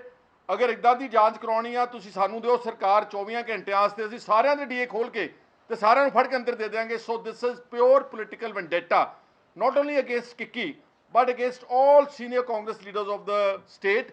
ਔਰ ਜਿੱਦਾਂ ਬਾਜਵਾ ਸਾਹਿਬ ਨੇ ਕਿਹਾ ਕਿ ਉਹਨਾਂ ਦਾ ਮਨਸੂਬਾ ਇਹ ਆ ਕਿ ਜਿਹੜੀ ਮੇਨ ਆਪੋਜੀਸ਼ਨ ਪਾਰਟੀ ਆ, ਇਹਨੂੰ ਕਿਸੇ ਤਰੀਕੇ ਨਾਲ ਪੰਜਾਬ ਦੇ ਵਿੱਚੋਂ ਪਿੰਡ 'ਚੋਂ ਬਾਹਰ ਕੱਢ ਦਿਓ, ਇਹਨੂੰ ਇੰਨਾ ਕੁ ਧਮਕਾ ਦਿਓ, ਡਰਾ ਦਿਓ, ਤਾਂ ਕਿ ਲੋਕ ਇਹਨਾਂ ਤੋਂ ਪਿੱਛੇ ਹਟ ਜਾਣ ਤੇ ਮੁੜ ਕੇ ਸਾਡੀ ਜਿਹੜੀ ਫੀਲਡ ਹੈਗੀ ਉਹ ਸਾਰੀ ਪੰਜਾਬ ਦੇ ਵਿੱਚ ਫ੍ਰੀ ਰਵੇ। ਇਸੇ ਦੌਰਾਨ ਅਮਰਿੰਦਰ ਸਿੰਘ ਰਾਜਾ ਵੜਿੰਗ ਕਹਿੰਦੇ ਇਹ ਇਸ ਕਰਕੇ ਹੋ ਰਿਹਾ ਕਿਉਂਕਿ ਜਿਹੜੇ ਕਾਂਗਰਸ ਦੇ ਲੀਡਰ ਨੇ ਉਹ ਭਾਰਤੀ ਜਨਤਾ ਪਾਰਟੀ ਜੁਆਇਨ ਨਹੀਂ ਕਰਨਾ ਚਾਹੁੰਦੇ ਤੇ ਇਹ ਚਾਹੁੰਦੇ ਨੇ ਕਿ ਅਸੀਂ ਬੀਜੇਪੀ 'ਚ ਜਾਈਏ। ਤੇ ਫਿਰ ਅਮਰਿੰਦਰ ਸਿੰਘ ਰਾਜਾ ਵੜਿੰਗ ਨੂੰ ਮੈਂ ਇੱਕ ਸਵਾਲ ਪੁੱਛਣਾ ਚਾਹੁੰਦਾ ਕਿ ਜਿਹੜੇ ਬੀਜੇਪੀ 'ਚ ਸ਼ਾਮਲ ਹੋ ਗਏ ਸੀ, ਕੀ ਉਹ ਬਖਸ਼ਤੇ? ਤੁਸੀਂ ਸੁੰਦਰ ਸ਼ਾਮ ਅਰੋੜਾ ਦੀ ਐਗਜ਼ਾਮਪਲ ਲੈ ਲਓ, ਜਾਂ ਗੁਰਪ੍ਰੀਤ ਸਿੰਘ ਕਾਂਗੜ ਦੀ ਐਗਜ਼ਾਮਪਲ ਲੈ ਲਓ, ਜਾਂ ਭਾਰਤਿੰਦਰ ਸਿੰਘ ਚਾਹਲ ਦੀ ਐਗਜ਼ਾਮਪਲ ਲੈ ਲਓ, ਜਾਂ ਇੱਥੋਂ ਤੱਕ ਕਿ ਤੁਸੀਂ ਬਲਬੀਰ ਸਿੰਘ ਸਿੱਧੂ ਦੀ ਐਗਜ਼ਾਮਪਲ ਲੈ ਲਓ। ਇਹ ਤਾਂ ਸਾਰੇ ਬੀਜੇਪੀ 'ਚ ਗਏ ਸੀ, ਜਾਂਚਾਂ ਤਾਂ ਇਹਨਾਂ ਦੀਆਂ ਫਿਰ ਵੀ ਸ਼ੁਰੂ ਹੋ ਗਈਆਂ। ਕਈ ਸਾਥੀ ਉਹ ਸੁਣੋ ਯਾਰ ਪਲੀਜ਼। ਮੇਰੀ ਹਰ ਜਾਇਦਾਦ ਰਿਕਾਰਡ ਤੇ ਹੈਗੀ ਆ, ਜੋ ਮੈਂ ਆਪਣੇ ਇਲੈਕਸ਼ਨ ਦੌਰਾਨ ਆਪਣਾ ਐਫੀਡੇਵਿਟ ਫਾਈਲ ਕੀਤਾ ਉਹ ਤੇ ਪੂਰਾ ਰਿਕਾਰਡ ਹੈ ਮੇਰੇ ਕੋਲ। ਇਸ ਤੋਂ ਇਲਾਵਾ ਇੱਕ ਹੋਰ ਗੱਲ ਜਿਹੜੀ ਆਉਂਦੀ ਹੈ, ਜਿਹੜਾ ਮੈਂ ਤੁਹਾਨੂੰ ਗੁਰਸੇਵਕ ਸਿੰਘ ਬਾਰੇ ਦੱਸਣਾ ਸੀ, ਕਿੰਨੀ ਕੁ ਨੇੜਤਾ। ਵੈਸੇ ਗੁਰਸੇਵਕ ਸਿੰਘ ਸਰਪੰਚ ਨੇ ਨਾਨਕਸਰ ਪਿੰਡ ਦੇ, ਇਹ ਕੋਟਕਪੂਰੇ ਜੈਤੋ ਰੋਡ ਤੇ ਪੈਂਦਾ, ਔਰ ਇਹਨਾਂ ਦੇ ਨਾਂ ਤੇ ਹੀ ਕਥਿਤ ਤੌਰ ਤੇ ਉਹ ਜ਼ਮੀਨ ਲਈ ਗਈ ਹੈ, ਜਿਹੜੀ ਮੈਂ ਤੁਹਾਨੂੰ ਦੱਸਿਆ ਸੀ ਸਾਦਿਕ ਤਹਿਸੀਲ ਦੇ ਵਿੱਚ ਆ। ਆਪਸ ਦੇ ਵਿੱਚ ਰਲ ਕੇ ਕੁਸ਼ਲਦੀਪ ਸਿੰਘ ਢਿੱਲੋਂ ਤੇ ਨਾਲ ਗੁਰਸੇਵਕ ਕਾਫੀ ਦੇਰ ਤੱਕ, ਔਰ ਕਈ ਵਾਰੀ ਇਹ ਹਾਲੈਂਡ ਜਾਂਦੇ ਸੀ, ਨੀਦਰਲੈਂਡਸ ਵੀ ਜਿਹਨੂੰ ਆਪਾਂ ਕਹਿੰਦੇ ਆ, ਯੂਰਪ ਦੇ ਵਿੱਚ ਪੈਂਦਾ, ਕਾਫੀ ਖੂਬਸੂਰਤ ਦੇਸ਼ ਆ ਔਰ ਲੋਕ ਅਕਸਰ ਉੱਥੇ ਛੁੱਟੀਆਂ ਮਨਾਉਣ ਜਾਂਦੇ ਨੇ। ਇੱਥੋਂ ਦੇ ਕਾਫੀ ਟ੍ਰਿਪ ਇਹਨਾਂ ਦੇ ਲੱਗਦੇ ਸੀ। ਇਸ ਤੋਂ ਇਲਾਵਾ ਤੁਸੀਂ ਇੱਕ ਚੀਜ਼ ਹੋਰ ਦੇਖੋ, ਫਰੀਦਕੋਟ ਤੇ ਤਲਵੰਡੀ ਭਾਈ ਰੋਡ ਤੇ ਪੱਕਾ ਪਿੰਡ ਆ, ਉੱਥੇ ਇਹਨਾਂ ਨੇ 5-6 ਏਕੜ ਜ਼ਮੀਨ ਲਈ, ਔਰ ਇੱਕ ਫਰੀਦਕੋਟ ਦੇ ਬੜੇ ਨਾਮੀ ਗ੍ਰਾਮੀ ਡਾਕਟਰ ਨੇ, ਉਹਨਾਂ ਦਾ ਨਰਸਿੰਗ ਹੋਮ ਆ। ਇਹ ਜਿਹੜੇ 17-18 ਦੁਕਾਨਾਂ ਲਿੱਤੀਆਂ, ਇਹਨਾਂ ਚੋਂ ਕੁਝ ਦੁਕਾਨਾਂ ਤਾਂ ਵੇਚਤੀਆਂ 1-1 ਕਰੋੜ ਰੁਪਏ ਦੀਆਂ, ਤੇ ਕੁਝ ਦੇ ਵਿੱਚ ਅੱਜ ਵੀ ਉੱਥੇ ਪਲਾਜ਼ਾ ਚੱਲ ਰਹੇ ਨੇ ਜਾਂ ਸ਼ੋਰੂਮਸ ਨੇ। ਉਹਨਾਂ ਵਿੱਚ KFC ਹੋਇਆ, ਉਹਨਾਂ ਦੇ ਵਿੱਚ 버ਗਰ ਕਿੰਗ ਆ, ਉਹਨਾਂ ਦੇ ਵਿੱਚ ਐਡੀਡਾਸ, ਨਾਈਕੀ, ਇਸ ਤੋਂ ਇਲਾਵਾ ਬਸੰਤ, ਰੈਡ ਟੇਪ ਤੇ ਜੌਕੀ ਵਰਗੇ ਸ਼ੋਰੂਮਸ ਉੱਥੇ ਚੱਲ ਰਹੇ ਨੇ। ਇਸ ਦੀ ਜਿਹੜੀ ਜਾਂਚ ਆ ਉਹ ਵੀ ਹੋ ਰਹੀ ਆ, ਚੰਗੀ ਗੱਲ ਆ। ਔਰ ਜੇ ਸਾਰੀਆਂ ਇਹ ਚੀਜ਼ਾਂ ਪੁਖਤਾ ਹੋ ਗਈਆਂ, ਕਿਉਂਕਿ ਕੁਝ ਇਹ ਜਿਹੜੀਆਂ ਚੀਜ਼ਾਂ ਮੈਂ ਤੁਹਾਨੂੰ ਦੱਸ ਰਿਹਾ, ਹੋ ਸਕਦਾ ਇਹ ਵਿਜੀਲੈਂਸ ਬਿਊਰੋ ਦੇ ਧਿਆਨ 'ਚ ਵੀ ਨਾ ਹੋਣ। ਇਸ ਤੋਂ ਇਲਾਵਾ ਤੁਸੀਂ ਦੇਖੋ, ਚੰਗੀ ਗੱਲ ਆ ਜਦੋਂ ਅਮਿਤ ਰਤਨ ਕੋਟਫੱਤਾ, ਉਹ MLA ਜਿਹੜੇ ਬਠਿੰਡਾ ਰੂਰਲ ਤੋਂ ਆਉਂਦੇ ਸੀ, ਉਹਨਾਂ ਨੂੰ ਇੱਕ ਕਰਪਸ਼ਨ ਕੇਸ ਦੇ ਵਿੱਚ ਗ੍ਰਿਫਤਾਰ ਕੀਤਾ ਜਾਂਦਾ, ਤੇ ਮੈਨੂੰ ਲੱਗਦਾ ਲੋਕਾਂ ਨੂੰ ਲੱਗਾ ਕਿ ਇਹ ਠੀਕ ਗੱਲ ਆ, ਵਿਜੀਲੈਂਸ ਬਿਊਰੋ ਠੀਕ ਪਾਸੇ ਜਾ ਰਿਹਾ। ਘੱਟੋ ਘੱਟ ਸੱਤਾਧਾਰੀ ਪਾਰਟੀ ਦੇ ਜੇ MLA ਕਿਸੇ ਤਰ੍ਹਾਂ ਦੀ ਕਰਪਸ਼ਨ ਕਰਦੇ ਨੇ ਤੇ ਉਹਨਾਂ ਨੂੰ ਵੀ ਇਹ ਬਖਸ਼ ਨਹੀਂ ਰਹੇ, ਇਹ ਤਾਂ ਚੰਗੀ ਗੱਲ ਆ। ਪਰ ਦੂਸਰੇ ਪਾਸੇ ਤੁਸੀਂ ਦੇਖੋ, ਡਾਕਟਰ ਵਿਜੇ ਸਿੰਗਲਾ ਨੂੰ ਯਾਦ ਕਰੋ, ਪਹਿਲੇ ਹੈਲਥ ਮਿਨਿਸਟਰ ਸੀ ਜਦੋਂ ਇਹ ਸਰਕਾਰ ਆਈ ਸੀ, ਔਰ ਉਹਨਾਂ ਨੂੰ ਰਿਮੂਵ ਕਿਉਂ ਕੀਤਾ ਗਿਆ ਸੀ? ਉਹਨਾਂ ਨੂੰ ਉਹਨਾਂ ਦੇ ਅਹੁਦੇ ਤੋਂ ਲਾਇਆ ਕਿਉਂ ਗਿਆ ਸੀ? ਇਸ ਕਰਕੇ ਕਿ ਇੱਕ ਆਡੀਓ ਕਲਿੱਪ ਆਈ ਸੀ ਜਿਹੜੀ ਕੇਵਲ ਤੇ ਕੇਵਲ ਭਗਵੰਤ ਮਾਨ ਪੰਜਾਬ ਦੇ ਮੁੱਖ ਮੰਤਰੀ ਨੂੰ ਹੀ ਪਤਾ। ਉਹ ਆਡੀਓ ਕਲਿੱਪ ਆਉਣ ਤੋਂ ਬਾਅਦ ਪੰਜਾਬ ਦੇ ਮੁੱਖ ਮੰਤਰੀ ਭਗਵੰਤ ਮਾਨ ਨੇ ਉਹਨਾਂ ਨੂੰ ਉਸ ਅਹੁਦੇ ਤੋਂ ਹਟਾਤਾ ਸੀ, ਤੇ ਉਸ ਤੋਂ ਬਾਅਦ ਨਵੇਂ ਹੈਲਥ ਮਿਨਿਸਟਰ ਲੈ ਆਂਦੇ ਸੀ, ਚੇਤਨ ਸਿੰਘ ਜੌੜਾ ਮਾਜਰਾ। ਖੈਰ ਹੁਣ ਤਾਂ ਡਾਕਟਰ ਬਲਬੀਰ ਸਿੰਘ ਨੇ। ਹੁਣ ਤੁਸੀਂ ਦੇਖੋ ਕਿ ਅੱਜ ਤੱਕ ਵਿਜੇ ਸਿੰਗਲਾ ਨੂੰ ਕਿਉਂ ਨਹੀਂ ਬੁਲਾਇਆ ਗਿਆ, ਉਹ ਵੀ ਤਾਂ ਕਰਪਸ਼ਨ ਦਾ ਕੇਸ ਸੀ। ਫੌਜਾ ਸਿੰਘ ਸਰਾਰੀ, ਫੌਜਾ ਸਿੰਘ ਸਰਾਰੀ ਦਾ ਵੀ ਇਸੇ ਤਰ੍ਹਾਂ ਦਾ ਆਡੀਓ ਕਲਿੱਪ ਆਇਆ ਸੀ ਤੇ ਇਸੇ ਕਰਕੇ ਉਹਨਾਂ ਨੂੰ ਆਪਣਾ ਅਹੁਦਾ ਛੱਡਣਾ ਪਿਆ ਜਾਂ ਉਸ ਤੋਂ ਉਹਨਾਂ ਦੀ ਇੱਕ ਤਰ੍ਹਾਂ ਦੀ ਬਰਖਾਸਤਗੀ ਹੋ ਗਈ। ਬੜਾ ਰੌਲਾ ਪਿਆ ਸੀ, ਇੰਨਾ ਸੌਖਾ ਨਹੀਂ ਸੀ ਹੋਇਆ। ਆਪੋਜੀਸ਼ਨ ਨੂੰ, ਵਿਰੋਧੀ ਪਾਰਟੀਆਂ ਨੂੰ ਕਈ ਤਰ੍ਹਾਂ ਦੇ ਕਈ ਵਾਰੀ ਧਰਨੇ ਵੀ ਲਾਉਣੇ ਪਏ, ਨਾਅਰੇ ਲਾਉਣੇ ਪਏ, ਵਿਧਾਨ ਸਭਾ 'ਚ ਵੀ ਮਾਮਲਾ ਚੱਕਿਆ ਸੀ। ਆਖਿਰਕਾਰ ਸਰਕਾਰ ਨੂੰ ਫੌਜਾ ਸਿੰਘ ਸਰਾਰੀ ਨੂੰ ਹਟਾਉਣਾ ਪਿਆ ਸੀ, ਤੁਸੀਂ ਯਾਦ ਕਰੋ। ਪਰ ਮੈਨੂੰ ਇਹ ਗੱਲ ਦੱਸੋ ਕਿ ਪੰਜਾਬ ਵਿਜੀਲੈਂਸ ਬਿਊਰੋ ਨੇ ਅੱਜ ਤੱਕ ਫੌਜਾ ਸਿੰਘ ਸਰਾਰੀ ਨੂੰ ਬੁਲਾਇਆ ਕਿਉਂ ਨਹੀਂ? ਇਹ ਦੋਨੇ ਕੈਬਨਿਟ ਮਿਨਿਸਟਰ ਨੇ, ਡਾਕਟਰ ਵਿਜੇ ਸਿੰਗਲਾ ਤੇ ਫੌਜਾ ਸਿੰਘ ਸਰਾਰੀ ਕੈਬਨਿਟ ਮਿਨਿਸਟਰ ਸੀ, ਪਬਲਿਕ ਸਰਵੈਂਟ ਕੈਟਾਗਰੀ ਦੇ ਥੱਲੇ ਆਉਂਦੇ ਨੇ। ਇਸ ਤੋਂ ਇਲਾਵਾ ਜਦੋਂ PSIEC ਦਾ ਕੇਸ ਆਇਆ, Punjab small industries and export corporation ਦਾ, ਔਰ ਜਿਹਦੇ ਵਿੱਚ ਇਹ ਘਪਲਾ ਸੀ ਕਿ 25 ਏਕੜ ਦੀ ਜ਼ਮੀਨ ਜਿਹੜੇ ਇੰਡਸਟਰੀਅਲ ਪਲਾਟ ਸੀ ਉਹ ਕਿਸੇ ਰਿਐਲਟਰ ਨੂੰ, ਕਿਸੇ ਪ੍ਰਾਪਰਟੀ ਡੀਲਰ ਨੂੰ ਦੇ ਦਿੱਤੇ ਤਾਂ ਕਿ ਉਹ ਰੈਜ਼ੀਡੈਂਸ਼ੀਅਲ ਪਲਾਟ ਕੱਟ ਲੇ। ਉਦੋਂ ਨੀਲਿਮਾ, ਇੱਕ ਸੀਨੀਅਰ IAS ਆਫੀਸਰ, ਉਹ ਮੈਨੇਜਿੰਗ ਡਾਇਰੈਕਟਰ ਸੀ ਉਸੇ ਦੀ PSIEC ਦੀ, ਔਰ ਉਸ ਦਾ ਨਾਂ FIR ਦੇ ਵਿੱਚ ਵੀ ਆਉਂਦਾ, ਪਰ ਅੱਜ ਤੱਕ ਬੁਲਾਇਆ ਨਹੀਂ ਗਿਆ। ਕਿਉਂ ਨਹੀਂ ਪੰਜਾਬ ਵਿਜੀਲੈਂਸ ਬਿਊਰੋ ਨੇ ਨੀਲਿਮਾ ਨੂੰ ਬੁਲਾਇਆ? ਘੱਟੋ ਘੱਟ ਹੋ ਸਕਦਾ ਇਹਨਾਂ ਨੇ ਉਹਨਾਂ ਨੂੰ ਚੁੱਪ ਚਪੀਤੇ ਕੋਈ ਪੁੱਛਗਿੱਛ ਕੀਤੀ ਹੋਵੇ, ਪਰ ਜਨਤਾ ਦੀ ਜਾਣਕਾਰੀ ਦੇ ਵਿੱਚ ਇਹ ਸਾਰਾ ਕੁਝ ਨਹੀਂ ਆ। ਕੱਲਾ ਇੱਥੋਂ ਤੱਕ ਸੀਮਿਤ ਨਹੀਂ ਆ। 2 ਮਈ ਨੂੰ ਜਿਹੜੀ FIR ਦਰਜ ਕੀਤੀ ਗਈ ਇਸੇ ਪੰਜਾਬ ਵਿਜੀਲੈਂਸ ਬਿਊਰੋ ਵੱਲੋਂ, ਜਦੋਂ ਅਮਰੂਦਾਂ ਦੇ ਬਾਗ ਲਾ ਲਏ ਸੀ, ਅਮਰੂਦਾਂ ਦੇ ਬਾਗ ਲਾ ਲਏ ਸੀ, 18 ਵਿਅਕਤੀਆਂ ਨੂੰ ਉਹਦੇ ਵਿੱਚ ਨਾਮਜ਼ਦ ਕੀਤਾ ਗਿਆ, ਔਰ ਉਹਦੇ ਵਿੱਚ ਵਰੁਣ ਅਰੂਜਮ ਐਕਸਾਈਜ਼ ਕਮਿਸ਼ਨਰ ਨੇ ਪੰਜਾਬ ਦੇ, ਉਹਨਾਂ ਦੇ ਘਰ ਦਾ ਨਾਮ ਵੀ ਆਇਆ। 314 ਸੈਕਟਰ 20 ਚੰਡੀਗੜ੍ਹ, ਤੇ ਨਾਲ ਹੀ ਇੱਕ ਹੋਰ ਔਰਤ ਦਾ ਨਾਮ ਆਇਆ ਜਿਸ ਨੂੰ ਸੁਮਨਪ੍ਰੀਤ ਕੌਰ ਉਹਦੇ ਵਿੱਚ ਲਿਖਿਆ ਹੋਇਆ। ਪਰ ਇੱਕ ਚੀਜ਼ ਉਹਦੇ ਵਿੱਚ ਹੋਰ ਆਉਂਦੀ ਹੈ, ਨਾ ਤਾਂ ਸੁਮਨਪ੍ਰੀਤ ਕੌਰ ਇਹ ਲਿਖਿਆ ਕਿ ਵਾਈਫ ਆਫ ਕਿਹਦੇ ਆ, ਨਾ ਹੀ ਇਹ ਲਿਖਿਆ ਕਿ ਡਾਟਰ ਆਫ ਕਿਹਦੇ ਆ। ਔਰ ਤੁਸੀਂ ਪੂਰੀ FIR ਪੜ੍ਹ ਲਓ, ਉਹਦੇ ਵਿੱਚ ਹਰ ਇੱਕ ਵਿਅਕਤੀ ਜਿਹੜਾ ਉਹਦੇ ਵਿੱਚ ਬੁੱਕ ਕੀਤਾ ਗਿਆ, ਜਿਹਦਾ ਨਾਮ ਆ, ਨਾਮਜ਼ਦ ਹੋਇਆ, ਉਹਨਾਂ ਦੇ ਸਾਰਿਆਂ ਦੇ ਪੂਰੇ ਨਾਮ ਆ ਕਿ ਇਹ ਡਾਟਰ ਆਫ ਆ, ਇਹ ਸਨ ਆਫ ਆ, ਇਹ ਫਾਦਰ ਆਫ ਆ, ਸਾਰਾ ਕੁਝ। ਪਰ ਇੱਥੇ ਇਹ ਮਿਸ ਕਰ ਗਏ ਤੇ ਹਜੇ ਤੱਕ ਵਰੁਣ ਰੁਜਮ ਨੇ ਇਹ ਕਲੀਅਰ ਨਹੀਂ ਕੀਤਾ। ਇਸੇ ਤਰ੍ਹਾਂ ਇੱਕ ਹੋਰ ਆ DC, ਮੈਂ ਪਹਿਲਾਂ ਵੀ ਦੱਸਿਆ ਸੀ, ਡਿਪਟੀ ਕਮਿਸ਼ਨਰ ਫਿਰੋਜ਼ਪੁਰ ਦੇ ਰਾਜੇਸ਼ ਧਮਾਨ, ਉਹਨਾਂ ਦੀ ਵੀ ਵਾਈਫ ਦਾ ਨਾਂ ਆਇਆ। ਔਰ ਦੋਨਾਂ ਚੀਜ਼ਾਂ ਦੇ ਵਿੱਚ ਜਦੋਂ ਸਨ 2016 ਤੋਂ ਬਾਅਦ ਇਹ ਬਾਗਾਂ ਦਾ ਘਪਲਾ ਹੋਇਆ, ਨਕਲੀ ਅਮਰੂਦਾਂ ਦੇ ਬਾਗ ਦਿਖਾ ਕੇ ਇਹਨਾਂ ਨੇ ਕਰੋੜਾਂ ਰੁਪਏ ਦੇ ਮੁਆਵਜ਼ੇ ਲਏ। ਇਹ ਦੋਨੇ ਜਿਹੜੇ ਅਫਸਰ ਸੀ, ਵਰੁਣ ਰੁਜਮ ਉਸ ਟਾਈਮ ਚੀਫ ਐਡਮਿਨਿਸਟ੍ਰੇਟਰ ਸੀ ਗਮਾਡਾ ਦੇ, greater Mohali area development authority ਦੇ, ਤੇ ਰਾਜੇਸ਼ ਧਮਾਨ ਜਿਹੜੇ ਇਸ ਟਾਈਮ DC ਨੇ ਫਿਰੋਜ਼ਪੁਰ ਦੇ, ਇਹ ਤਾਂ ਉਸ ਟਾਈਮ ਐਡੀਸ਼ਨਲ ਚੀਫ ਐਡਮਿਨਿਸਟ੍ਰੇਟਰ ਸੀ, ਤੇ ਇਹਨਾਂ ਨੂੰ ਹਜੇ ਤੱਕ ਬੁਲਾਇਆ ਹੀ ਨਹੀਂ ਗਿਆ। ਇਸ ਤਰ੍ਹਾਂ ਦੀਆਂ ਚੀਜ਼ਾਂ ਜਿਹੜੀਆਂ ਉਹ ਕਿਤੇ ਨਾ ਕਿਤੇ ਸ਼ੱਕ ਸ਼ੁਬੇ ਪੈਦਾ ਕਰਦੀਆਂ ਕਿ ਕਿਤੇ ਜਦੋਂ ਮੰਤਰੀਆਂ ਦੇ ਇਸ ਤਰ੍ਹਾਂ ਦੇ ਨਾਮ ਆਉਂਦੇ ਨੇ ਜਾਂ IAS ਅਫਸਰਸ ਦੇ ਖਾਸ ਕਰਕੇ, ਉਦੋਂ ਕਿਤੇ ਵਿਜੀਲੈਂਸ ਦੇ ਜਿਹੜੇ ਪੈਰ ਆ ਉਹ ਕਿਤੇ ਡਗਮਗਾ ਤਾਂ ਨਹੀਂ ਜਾਂਦੇ। ਇਹ ਵੀ ਗੱਲ ਆਉਂਦੀ ਆ। ਹੁਣ ਜਿਹੜੀ ਗੱਲ ਅਸਲੀ ਆਉਣੀ ਆ ਉਹ ਆਉਣੀ ਆ ਵਿਕਾਸ ਪ੍ਰਤਾਪ ਸਿੰਘ, ਇਹ ਵੀ IAS ਅਫਸਰ ਨੇ, ਔਰ ਇਸ ਟਾਈਮ ਇਹ financial commissioner excise and taxation ਨੇ ਇਸੇ ਮਹਿਕਮੇ ਦੇ, 1994 ਬੈਚ ਦੇ। ਹੁਣ ਤੁਸੀਂ ਦੇਖੋ, ਇਹ ਅਮਰੂਦਾਂ ਦੇ ਬਾਗਾਂ ਦੀ ਤਾਂ ਗੱਲ ਹੋ ਗਈ, ਅਮਰੂਦ ਤਾਂ ਖਾਈ ਖੁਏ ਗਏ, ਮੁਆਵਜ਼ੇ ਵੀ ਲੈ ਲਏ, ਪਰ ਜਦੋਂ ਨਾਮ ਆਉਂਦਾ ਵਰੁਣ ਅਰੂਜਮ ਦਾ, ਤੇ ਫਿਰ ਗੱਲ ਆਉਂਦੀ ਹੈ ਕਿ ਜਿਹੜੀ ਇਹਨਾਂ ਦੀ ACR ਲਿਖੀ ਜਾਂਦੀ ਆ ਉਹ FCT ਵੱਲੋਂ ਲਿਖੀ ਜਾਂਦੀ ਆ, ਐਨੂਅਲ ਕੌਨਫੀਡੈਂਸ਼ੀਅਲ ਰਿਪੋਰਟ। ਤੇ ਹਰ ਵਾਰੀ ਤੁਸੀਂ ਦੇਖੋ ਇਹ ਜਿਹੜੇ IAS ਆਫੀਸਰ ਹੁੰਦੇ ਇਸ ਗੱਲ ਦੇ ਬੜੇ ਪੱਕੇ ਹੁੰਦੇ ਆ, ਹਰ ਕਿਸੇ ਨੂੰ 10 ਚੋਂ 9 ਨੰਬਰ, ਕਿਸੇ ਨੂੰ 10 ਚੋਂ 9.8 ਨੰਬਰ, 9.8 ਇੰਨੇ ਮਾਰਕਸ ਵੀ ਦੇ ਦਿੰਦੇ ਆ। ਤੇ ਕੀ ਜਦੋਂ ਕਿਸੇ ਸੀਨੀਅਰ IAS ਆਫੀਸਰ ਦੀ ਇੰਟੈਗ੍ਰਿਟੀ ਡਾਊਟਫੁਲ ਹੋ ਜੇ, ਉਹਦੀ ਇਮਾਨਦਾਰੀ, ਉਹਦੀ ਇਖਲਾਕੀ ਤੌਰ ਤੇ ਜਿਹੜੀ ਮੋਰਲ ਉਹਦੇ ਪ੍ਰਿੰਸੀਪਲ ਹੋਣੇ ਚਾਹੀਦੇ ਆ, ਉਹ ਡਾਊਟਫੁਲ ਹੋ ਜਾਣ, ਤੇ ਫਿਰ ਇਹ ਗੱਲਾਂ ਅੱਗੇ ਚੱਲਣਗੀਆਂ। ਦੇਖ ਲੈਂਦੇ ਆ ਕਿ ਇਹ ਵਿਕਾਸ ਪ੍ਰਤਾਪ ਸਿੰਘ ਕਿਸ ਤਰ੍ਹਾਂ ਦੀ, ਕਿਉਂਕਿ ਇਹ ਜਿਹੜੀ ਰਿਪੋਰਟ ਆ ਇਹ ਬਾਅਦ ਦੇ ਵਿੱਚ ਚੀਫ ਸੈਕਟਰੀ VK ਜੰਜੂਆ ਕੋਲੇ ਵੀ ਜਾਣੀ ਆ ਕਿ ਉਹ ਰੱਖਣਗੇ। ਔਰ ਕੁਝ ਜਿਹੜੀਆਂ ਰਿਪੋਰਟਸ ਨੇ, ACRs ਨੇ, ਉਹ ਪੰਜਾਬ ਦੇ ਮੁੱਖ ਮੰਤਰੀ ਭਗਵੰਤ ਮਾਨ ਕੋਲੇ ਵੀ ਜਾਂਦੀਆਂ ਨੇ ਕਿ ਉਹ ਇਸ ਤੇ ਆਪਣੇ ਕੋਈ ਰਿਮਾਰਕਸ ਦੇਣਗੇ ਜਾਂ ਇਹਨਾਂ ਨੂੰ ਦਰੁਸਤ ਕਰਨਗੇ, ਤਾਂ ਜਾਂ ਘੱਟੋ ਘੱਟ ਕੋਈ ਐਗਜ਼ਾਮਪਲ ਸੈੱਟ ਕਰਨਗੇ। ਲਾਲਚੰਦ ਕਟਾਰੂ ਚੱਕ, ਲਾਲਚੰਦ ਕਟਾਰੂ ਚੱਕ ਪੰਜਾਬ ਦੇ ਕੈਬਨਿਟ ਮਿਨਿਸਟਰ ਨੇ, ਔਰ ਫੂਡ ਐਂਡ ਸਿਵਲ ਸਪਲਾਈਜ਼ ਦਾ ਇਹਨਾਂ ਕੋਲੇ ਇੱਕ ਅਹਿਮ ਮਹਿਕਮਾ।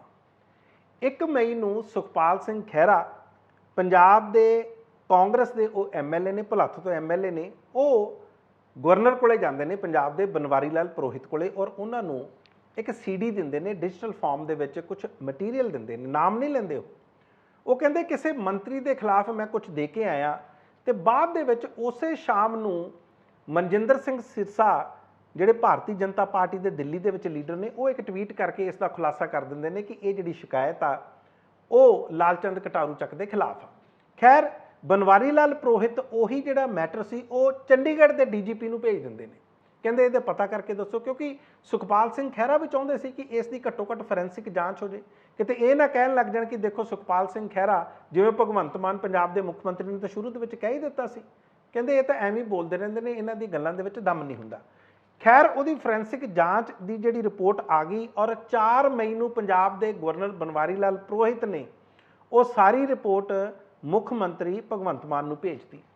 ਉਸ ਤੋਂ ਬਾਅਦ ਸਰਕਾਰ ਥੋੜੀ ਜਿਹੀ ਉਦੋਂ ਤੱਕ ਵੀ ਚੁੱਪ ਸੀ, ਕੋਈ ਹਰਕਤ 'ਚ ਨਹੀਂ ਆਈ। ਉਸ ਤੋਂ ਬਾਅਦ ਜਿਹੜਾ ਪੀੜਤ ਸੀ 30 ਸਾਲਾਂ ਦਾ ਪਠਾਨਕੋਟ ਏਰੀਏ ਦਾ ਰਹਿਣ ਵਾਲਾ, ਉਹ ਚਲਾ ਜਾਂਦਾ national commission for scheduled caste ਕੋਲੇ, NSCS ਕੋਲੇ। ਉਹ ਜਾ ਕੇ ਦੱਸਦੇ ਨੇ, ਉਹਨਾਂ ਨੂੰ ਆਪਣੀ ਸ਼ਿਕਾਇਤ ਲਾਉਂਦਾ, ਵੀਡੀਓ ਮੈਸੇਜ ਪਾਉਂਦਾ ਔਰ ਇਹ ਵੀ ਦੱਸਦਾ ਕਿ ਮੇਰੇ ਨਾਲ ਧੱਕਾ ਹੋ ਰਿਹਾ ਔਰ ਇੱਥੋਂ ਤੱਕ ਵੀ ਕਹਿੰਦਾ ਕਿ ਮੇਰੀ ਜਾਨ ਨੂੰ ਖਤਰਾ। ਔਰ ਜਦੋਂ national commission for scheduled caste Punjab ਸਰਕਾਰ ਨੂੰ ਲਿਖਦਾ, ਪੰਜਾਬ ਦੇ ਚੀਫ ਸੈਕਟਰੀ ਨੂੰ ਵੀ ਲਿਖਦਾ ਤੇ ਪੰਜਾਬ ਦੇ DGP ਨੂੰ ਵੀ ਲਿਖਦਾ, ਉਹ ਕਹਿੰਦੇ ਕਿ ਇਸ ਤੇ ਸਾਨੂੰ ਰਿਪੋਰਟ ਦਿਓ, ਤੇ ਆਨਨ ਫਾਨਨ ਦੇ ਵਿੱਚ ਫਟਾਫਟ ਫਿਰ ਇੱਕ SIT ਬਣਾਈ ਜਾਂਦੀ ਹੈ। ਹੁਣ ਜਿਹੜੀ ਉਹ SIT ਬਣਾਈ ਗਈ ਸੀ, ਤੁਹਾਨੂੰ ਯਾਦ ਹੋਣਾ DIG ਨੇ ਬਾਰਡਰ ਰੇਂਜ ਨਰਿੰਦਰ ਭਾਰਗਵ, ਤੇ ਇਸੇ ਤਰ੍ਹਾਂ ਹਰੀਸ਼ ਕੁਮਾਰ ਇਹ ਗੁਰਦਾਸਪੁਰ ਦੇ SSP ਨੇ, ਤੇ ਹਰਕਮਲਪ੍ਰੀਤ ਸਿੰਘ ਖੱਕ ਇਹ ਪਠਾਨਕੋਟ ਦੇ SSP ਨੇ। ਇਹ 3 ਮੈਂਬਰੀ ਕਮੇਟੀ ਬਣਾਈ ਗਈ ਕਿ ਇਹਦੀ ਜਾਂਚ ਕਰਕੇ ਇਹਦੀ ਰਿਪੋਰਟ 15 ਦਿਨਾਂ ਦੇ ਵਿੱਚ ਦੇ ਦਿਓ। ਪਰ ਇਹ 'ਚ ਹੋਇਆ ਕੀ? ਹੁਣ ਕੱਲ ਪਰਸੋਂ ਤੱਕ ਖਬਰਾਂ ਲੱਗ ਰਹੀਆਂ ਔਰ ਮੀਡੀਆ ਦੇ ਵਿੱਚ ਇਹ ਖਬਰ ਲੱਗ ਰਹੀ ਆ ਕਿ ਜਦੋਂ ਇਹ ਟੀਮ ਪਹੁੰਚਦੀ ਆ ਪਠਾਨਕੋਟ ਦੇ ਉਸ ਏਰੀਏ ਦੇ ਵਿੱਚ, ਘਰ ਜਾਂਦੀ ਆ ਪੀੜਤ ਤੇ, ਉੱਥੇ ਤਾਲਾ ਲੱਗਾ ਹੁੰਦਾ। ਕਹਿੰਦੇ ਜੀ ਉਹ ਤਾਂ ਲੱਭਦਾ ਨਹੀਂ। 20 ਰਿਸ਼ਤੇਦਾਰਾਂ ਨੂੰ ਘੱਟੋ ਘੱਟ ਆਪਣੇ ਮੋਬਾਈਲ ਨੰਬਰ ਦੇ ਕੇ ਆਉਂਦੀ ਹੈ, ਕਹਿੰਦੇ ਅਸੀਂ ਤਾਂ ਸਾਰਿਆਂ ਨੂੰ ਨੰਬਰ ਦਿੱਤੇ, ਜਦੋਂ ਲੱਭੂਗਾ ਅਸੀਂ ਸਟੇਟਮੈਂਟ ਰਿਕਾਰਡ ਕਰਾਂਗੇ। ਇਹ ਤਾਂ ਚਲੋ ਗੱਲ ਠੀਕ ਹੈ, ਪਰ ਤੁਹਾਨੂੰ ਲੱਗਦਾ ਨਹੀਂ ਕਿ ਇਹ, ਕਿਉਂਕਿ ਹੁਣ 15 ਦਿਨ ਤਾਂ ਹੋਣ ਵਾਲੇ ਆ, ਤਾਂ ਕਹਿ ਦੇਣਗੇ ਦੇਖੋ ਜੀ ਪੀੜਤ ਤਾਂ ਸਾਨੂੰ ਲੱਭਦਾ ਨਹੀਂ। ਪੀੜਤ ਲੱਭੇ ਕਿੱਥੋਂ? ਉਹਨੂੰ ਤਾਂ ਡਰ ਆ, ਔਰ ਪੰਜਾਬ ਸਰਕਾਰ ਤੋਂ, ਪੰਜਾਬ ਦੀ ਜਿਹੜੀ ਅਫਸਰਸ਼ਾਹੀ ਹੈ ਜਾਂ ਪੁਲਿਸ, ਇਹਨਾਂ ਤੋਂ ਹੀ ਤਾਂ ਡਰ ਆ, ਇਹੀ ਤਾਂ ਉਹ ਕਹਿ ਰਿਹਾ। ਔਰ ਜਿਹੜੀ ਇਹ SIT ਬਣੀ ਹੋਈ ਆ, ਤੁਸੀਂ ਦੇਖੋ ਨਰਿੰਦਰ ਭਾਰਗਵ ਦੀ, ਕਿਤੇ ਇਹ ਤਾਂ ਨਹੀਂ ਇਹ ਕਿਤੇ ਹੋਰ ਹੀ ਪਾਸੇ ਤੁਰੇ ਫਿਰਦੇ ਆ। ਤੁਹਾਨੂੰ ਜਾਂਚ ਤਾਂ ਕਰਨੀ ਹੈ ਲਾਲਚੰਦ ਕਟਾਰੂ ਚੱਕ ਦੀ। ਉਹ ਤਾਂ ਆਉਂਦੇ ਨੇ ਰੋਜ਼ ਸੈਕਟਰੀਏਟ ਆ ਕੇ ਬੈਠਦੇ ਨੇ, ਘੱਟੋ ਘੱਟ ਉਹਨਾਂ ਤੋਂ ਤਾਂ ਪੁੱਛਗਿੱਛ ਕਰੋ ਕਿ ਇਹ ਮਾਮਲਾ ਕੀ ਆ, ਉਹ ਕੀ ਕਹਿੰਦੇ ਨੇ। ਹਾਲਾਂਕਿ ਲਾਲਚੰਦ ਕਟਾਰੂ ਚੱਕ ਇਹਨਾਂ ਸਾਰੇ ਦੋਸ਼ਾਂ ਤੋਂ ਇਨਕਾਰ ਕਰਦੇ ਨੇ, ਉਹ ਨਕਾਰਦੇ ਨੇ, ਕਹਿੰਦੇ ਇਸ ਤਰ੍ਹਾਂ ਦੀ ਕੋਈ ਗੱਲ ਹੀ ਨਹੀਂ, ਸਾਰਾ ਕੁਝ ਝੂਠ ਆ। ਪਰ SIT ਕੈਬਨਿਟ ਮੰਤਰੀ ਕੋਲੇ ਤਾਂ ਜਾਵੇ, ਉਹਨਾਂ ਤੋਂ ਪੁੱਛਗਿੱਛ ਕੀਤੇ ਜਿਹਨੇ ਇਹ ਇਲਜ਼ਾਮ, ਜਿਸ ਤੇ ਇਹ ਦੋਸ਼ ਲੱਗੇ ਨੇ। ਤੁਸੀਂ ਪੀੜਤ ਨੇ ਤਾਂ ਆਪਣੀ ਸਟੇਟਮੈਂਟ ਵੀ ਦੇਤੀ, ਤੁਸੀਂ ਵੀਡੀਓ ਵੀ ਦੇਖ ਲਈਆਂ। ਸੋ ਇਸ ਕਰਕੇ ਲੋਕਾਂ ਨੂੰ ਇਹ ਸ਼ੱਕ ਆ, ਔਰ ਖਾਸ ਤੌਰ ਤੇ ਵਿਰੋਧੀ ਧਿਰ ਦੇ ਨੇਤਾਵਾਂ ਨੂੰ। ਉਹ ਦੇਖੋ ਕਿੱਡੀ ਨੇਰਗਰਦੀ ਆ ਯਾਰੋ। ਕਟਾਰੂ ਚੱਕ ਦੇ ਖਿਲਾਫ ਵੀਡੀਓਜ਼ ਆ ਗਈਆਂ। ਮੈਂ ਵੀਡੀਓਜ਼ ਜਾਣ ਕੇ ਨਹੀਂ ਸ਼ੇਅਰ ਕੀਤੀਆਂ ਕਿਉਂਕਿ ਉਹ ਕੁੜੀਆਂ ਤੇ ਮੁੰਡੇ ਸੋਸ਼ਲ ਮੀਡੀਆ ਤੇ ਬੱਚੇ ਦੇਖਦੇ ਨੇ, ਉਹ ਸ਼ਰਮ ਵਾਲੀ ਗੱਲ ਹੈਗੀ ਆ। ਉਹਦਾ ਖਿਲਾਫ ਜਿਹੜਾ ਕੰਪਲੇਨੈਂਟ ਆ, ਜਿਹੜਾ ਸੈਕਸ਼ੂਅਲ ਵਿਕਟਮ ਸੀਗਾ, ਜਿਹੜਾ ਉਹਦਾ ਐਕਸਪਲੋਇਟ ਹੋ ਰਿਹਾ, ਜਿਹਦਾ ਸ਼ੋਸ਼ਣ ਹੋ ਰਿਹਾ, ਉਹਨਾਂ ਦੇ ਆਪਣੇ ਇਲਾਕੇ ਦਾ, ਪਠਾਨਕੋਟ ਜ਼ਿਲ੍ਹੇ ਦਾ ਕੋਈ ਮਿਸਟਰ ਕੇਸ਼ਵ, ਉਹਨੇ ਦਿੱਲੀ ਜਾ ਕੇ SC ਕਮਿਸ਼ਨ ਨੂੰ ਗੁਹਾਰ ਲਾਈ ਆ ਕਿ ਮੇਰੇ ਨਾਲ 10 ਸਾਲ ਤੋਂ ਮੇਰਾ ਸ਼ੋਸ਼ਣ ਹੋ ਰਿਹਾ ਵਾ, ਇਸ ਮਿਨਿਸਟਰ ਦੇ ਖਿਲਾਫ ਕਾਰਵਾਈ ਕੀਤੀ ਜਾਵੇ। ਤੇ ਆ ਬਦਲਾਅ ਵਾਲੇ ਜਿਹੜੇ ਕਹਿੰਦੇ ਸੀ ਬਹੁਤ ਚੇਂਜ ਲਿਆਉਣੀ ਹੈ, ਇੱਕ ਪੰਜਾਬ ਦੇ ਵਿੱਚ ਇੱਕ ਅਲੱਗਾ ਤੌਰ ਤੇ ਰਾਜਨੀਤੀ ਕਰਾਂਗੇ। ਉਹ ਯਾਰੋ ਤੁਸੀਂ ਬਲਾਤਕਾਰੀ ਮਿਨਿਸਟਰਸ ਨੂੰ ਰੱਖ ਰਹੇ ਹੋ ਉੱਥੇ ਅੰਦਰ, ਤੇ ਆਪੋਜੀਸ਼ਨ ਦੇ ਖਿਲਾਫ ਪਰਚੇ ਦਰਜ ਕਰ ਰਹੇ ਹੋ। ਉਹਨਾਂ ਦੇ ਖਿਲਾਫ ਝੂਠੀਆਂ 37 ਸਾਲ ਪੁਰਾਣਾ ਰਿਕਾਰਡ ਕੱਢ ਕੇ, ਸਾਡੀਆਂ ਆਪਣੀਆਂ ਜ਼ਮੀਨਾਂ ਦਾ ਉਹ ਕੱਢ ਕੇ ਤੁਸੀਂ ਸਾਡੇ ਤੇ ਪਰਚੇ ਦਰਜ ਕਰਦੇ। ਆ ਬਸ ਮੈਂ ਲੋਕਾਂ ਦੀ ਕਚਹਿਰੀ ਵਿੱਚ ਗੱਲ ਰੱਖਣੀ ਸੀਗੀ। ਉਹ ਕਹਿੰਦੇ ਇਸ ਮਾਮਲੇ ਨੂੰ ਖੁਰਦ-ਬੁਰਦ ਕਰਨ ਦੀਆਂ ਤਿਆਰੀਆਂ ਨੇ। ਵੈਸੇ ਤਾਂ ਲਾਲਚੰਦ ਕਟਾਰੂ ਚੱਕ ਨੂੰ ਮੇਰੀ ਆਪਣੀ ਇੱਕ ਸਲਾਹ, ਤੁਸੀਂ ਉਦੋਂ ਤੱਕ ਨੈਤਿਕਤਾ ਦੇ ਆਧਾਰ ਤੇ ਕੋਈ ਨੈਤਿਕਤਾ ਵੀ ਰੱਖੋ, ਘੱਟੋ ਘੱਟ ਅਸਤੀਫਾ ਹੀ ਦੇ ਦਿਓ। ਉਸ ਤੋਂ ਬਾਅਦ ਕਹੋ ਜਦੋਂ ਮੈਂ ਜਾਂਚ ਦੇ ਵਿੱਚ ਕਲੀਅਰ ਹੋ ਜਾਊਗਾ। ਜੇ ਉਹ ਨਹੀਂ ਕਰਦੇ ਤਾਂ ਭਗਵੰਤ ਮਾਨ ਨੂੰ ਹੀ ਚਾਹੀਦਾ ਕਿ ਘੱਟੋ ਘੱਟ ਇਸ ਤਰ੍ਹਾਂ ਦੀ ਇੱਕ ਘੱਟੋ ਘੱਟ ਕੋਈ ਯਾਰਡਸਟਿਕ ਪੈਦਾ ਕਰੋ, ਕੋਈ ਸਟੈਂਡਰਡ, ਕੋਈ ਮਾਪਦੰਡ, ਤਾਂ ਕਿ ਪਤਾ ਲੱਗੇ ਕਿ ਨਵੀਂ ਸਰਕਾਰ ਆਈ ਆ। ਪਸ਼ੂ ਪਾਲਣ, ਮੱਛੀ ਪਾਲਣ, ਇਸੇ ਤਰ੍ਹਾਂ ਡੇਅਰੀ ਵਿਕਾਸ ਵਿਭਾਗ, ਜਿਸ ਨੂੰ ਮੈਂ ਪਹਿਲਾਂ ਵੀ ਦੱਸਿਆ ਸੀ, ਐਨੀਮਲ ਹਸਬੈਂਡਰੀ, ਔਰ ਇਸੇ ਤਰ੍ਹਾਂ ਫਿਸ਼ਰੀਜ਼ ਤੇ ਡੇਅਰੀ ਡਿਵੈਲਪਮੈਂਟ ਡਿਪਾਰਟਮੈਂਟ, ਇਸ ਕੋਲੇ ਸਾਲ ਤੋਂ ਵੀ ਵੱਧ ਦਾ ਸਮਾਂ ਹੋਇਆ ਜਦੋਂ 11 ਕਰੋੜ 20 ਲੱਖ ਰੁਪਇਆ ਆਇਆ ਹੋਇਆ। ਇਹ ਗੱਲ ਕਰਦੇ ਨੇ ਕਿ ਅਸੀਂ ਪੈਸੇ ਲੈਣ ਸੁਪਰੀਮ ਕੋਰਟ ਵੱਲ ਜਾਣਾ, ਪੰਜਾਬ ਸਰਕਾਰ। ਇਹਨਾਂ ਕੋਲੇ 11 ਕਰੋੜ 20 ਲੱਖ ਰੁਪਏ ਆਇਆ ਹੋਇਆ। ਕੁਲਦੀਪ ਸਿੰਘ ਢਾਲੀਵਾਲ ਇਸ ਮਹਿਕਮੇ ਦੇ ਪਹਿਲਾਂ ਮੰਤਰੀ ਹੁੰਦੇ ਸੀ, ਹੁਣ ਇਹ ਮਹਿਕਮਾ ਲਾਲਜੀਤ ਸਿੰਘ ਭੁੱਲਰ ਕੋਲੇ ਆ। ਔਰ ਜੂਨ ਦੇ ਮਹੀਨੇ ਦੇ ਵਿੱਚ ਸਨ 2022 ਦੇ ਵਿੱਚ ਇਹ ਕੁਲਦੀਪ ਸਿੰਘ ਢਾਲੀਵਾਲ ਇੱਕ ਬੈਠਕ ਕਰਦੇ ਨੇ, ਇੱਕ ਮੀਟਿੰਗ ਕਰਦੇ ਨੇ, ਔਰ ਮੀਟਿੰਗ ਦੇ ਵਿੱਚ ਇਹ ਕਹਿੰਦੇ ਨੇ ਕਿ ਅਸੀਂ 70 ਮੋਬਾਈਲ ਵੈਨਸ ਪਾਵਾਂਗੇ ਜਿਹੜੀਆਂ ਪਿੰਡਾਂ ਦੇ ਵਿੱਚ ਜਾਣਗੀਆਂ। ਪਸ਼ੂ ਧਨ ਬਹੁਤ ਇੰਪੋਰਟੈਂਟ ਹੈ ਕਿਸੇ ਵੀ ਸੂਬੇ ਦੇ ਲਈ, ਔਰ ਉੱਥੇ ਜਾ ਕੇ ਇਹਨਾਂ ਦੇ ਨਾਲ ਵੈਟਰਨਰੀ ਡਾਕਟਰਸ ਹੋਣਗੇ, ਉਹਨਾਂ ਦੇ ਨਾਲ ਅਸਿਸਟੈਂਟਸ ਹੋਣਗੇ, ਇਹ ਸਾਰਾ ਅਮਲਾ ਫੈਲਾ ਜਾਏਗਾ। ਔਰ ਜੇ ਕਿਸੇ ਨੂੰ ਲੋੜ ਹੋਏਗੀ, ਕਿਸੇ ਵੀ ਵਿਅਕਤੀ ਨੂੰ ਜਿਹੜਾ ਪਸ਼ੂ ਧਨ ਰੱਖਦਾ ਜਾਂ ਡੇਅਰੀ ਫਾਰਮਿੰਗ ਕਰਦਾ, ਅਸੀਂ ਉਸ ਦੀ ਮਦਦ ਕਰਾਂਗੇ। ਔਰ ਇੱਕ ਹੈਲਪਲਾਈਨ, ਮੋਬਾਈਲ ਹੈਲਪਲਾਈਨ ਵੀ ਇਹਨਾਂ ਨੇ ਸ਼ੁਰੂ ਕਰਨ ਦਾ ਵਾਅਦਾ ਕੀਤਾ ਸੀ। ਪਰ ਤੁਸੀਂ ਦੇਖੋ ਅੱਜ ਸਾਲ ਤੋਂ ਵੀ ਵੱਧ ਸਮਾਂ ਹੋ ਗਿਆ। ਮੈਂ ਗੱਲ ਇਹ ਕਰ ਰਿਹਾ ਕਿ ਜਦੋਂ ਪੈਸਾ ਆਇਆ ਹੋਵੇ ਉਹਦਾ ਇਸਤੇਮਾਲ ਕਿਉਂ ਨਹੀਂ ਹੋ ਰਿਹਾ। ਹੁਣ ਇਹਨਾਂ ਦੇ ਪ੍ਰਿੰਸੀਪਲ ਸੈਕਟਰੀ ਨੇ ਵਿਕਾਸ ਪ੍ਰਤਾਪ ਸਿੰਘ, ਪਤਾ ਇਹ ਲੱਗਾ ਕਿ ਉਹ ਕਿਸੇ ਫਾਈਲ ਤੇ ਸਾਈਨ ਹੀ ਨਹੀਂ ਕਰ ਰਹੇ, ਉਹ ਫਾਈਲ ਨੂੰ ਅੱਗੇ ਨਹੀਂ ਵਧਾ ਰਹੇ। ਬਾਰ-ਬਾਰ ਕਹਿਣ ਦੇ ਬਾਵਜੂਦ ਵੀ ਇਹਨਾਂ ਦੇ ਵੈਸੇ ਡਾਇਰੈਕਟਰ ਨੇ ਰਾਮਪਾਲ ਮਿੱਤਲ, ਉਹ ਵੀ ਕੋਈ ਡਿਸੀਜਨ ਨਹੀਂ ਲੈ ਰਹੇ, ਨਾ ਰਾਮਪਾਲ ਮਿੱਤਲ ਡਾਇਰੈਕਟਰ ਤੇ ਨਾ ਇਹਨਾਂ ਦੇ ਪ੍ਰਿੰਸੀਪਲ ਸੈਕਟਰੀ। ਔਰ ਇਸ ਕਰਕੇ ਸਫਰ ਕੌਣ ਕਰ ਰਿਹਾ? ਆਮ ਲੋਕ ਜਿਹੜੇ ਡੇਅਰੀ ਫਾਰਮਿੰਗ ਕਰਦੇ ਨੇ। ਹੁਣ ਤੁਸੀਂ ਦੇਖੋ ਇਹਨਾਂ ਦੇ ਇੱਕ ਪ੍ਰੈਜ਼ੀਡੈਂਟ ਨੇ, ਇਸੇ ਮਹਿਕਮੇ ਦੇ ਨਾਲ ਤਾਂ ਨਹੀਂ ਉਹ ਸੰਬੰਧਿਤ ਰੱਖਦੇ, ਉਹਨਾਂ ਨੇ ਆਪਣੀ ਇੱਕ ਐਸੋਸੀਏਸ਼ਨ ਬਣਾਈ ਹੋਈ ਹੈ, Punjab dairy farmers association. Diljit Singh Sadarpur, ਉਹਨਾਂ ਨੇ ਤਾਂ ਕਈ ਵਾਰੀ ਕਿਹਾ, ਹੁਣ ਵੀ ਉਹ ਕਹਿ ਰਹੇ ਨੇ ਜਿਵੇਂ ਕਿ ਪਿਛਲੇ ਸਾਲ ਲੰਪੀ ਸਕਿਨ ਡਿਜ਼ੀਜ਼ ਜਦੋਂ ਆਈ ਸੀ ਤੇ ਉਦੋਂ 1 ਲੱਖ ਤੋਂ ਵੱਧ ਜਿਹੜੇ ਪਸ਼ੂ ਆ ਉਹ ਮਰੇ ਸੀਗੇ ਪੰਜਾਬ ਦੇ ਵਿੱਚ, ਤੇ ਅਸੀਂ ਅੰਕੜੇ ਉਦੋਂ ਪ੍ਰੋਪਰ ਦਿੱਤੇ ਵੀ ਸੀਗੇ ਵੀ ਅੰਦਾਜ਼ੇ ਨਾਲ ਵੀ ਇੰਨੇ ਅੰਕੜੇ ਹੋ ਗਏ, ਜਦ ਕਿ ਸਰਕਾਰੀ ਅੰਕੜੇ ਬਹੁਤ ਘੱਟ ਸੀਗੇ। ਉਦੋਂ ਸਰਕਾਰ ਨੇ ਕਿਹਾ ਸੀ ਮੁਆਵਜ਼ਾ ਦੇਵਾਂਗੇ ਅਸੀਂ ਜਿਹੜੇ ਜਾਨਵਰ ਜਿਨ੍ਹਾਂ ਦੇ ਮਰ ਗਏ ਆ, ਤੇ ਬੜੀ ਸਾਨੂੰ ਇਹ ਦੁੱਖ ਨਾਲ ਕਹਿਣਾ ਪੈਂਦਾ ਹਜੇ ਤੱਕ ਕੋਈ ਮੁਆਵਜ਼ਾ ਨਹੀਂ ਮਿਲਿਆ ਕਿਸੇ ਵੀ ਪਸ਼ੂ ਪਾਲਕ ਨੂੰ।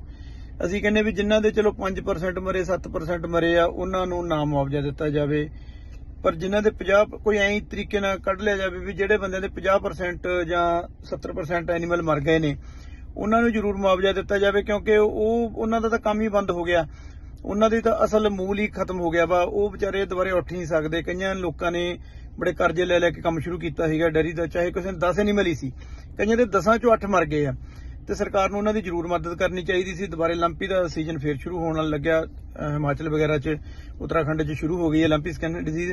ਕਹਿੰਦੇ ਲੰਪੀ ਸਕਿਨ ਡਿਜ਼ੀਜ਼ ਦੁਬਾਰਾ ਆ ਗਈ ਆ।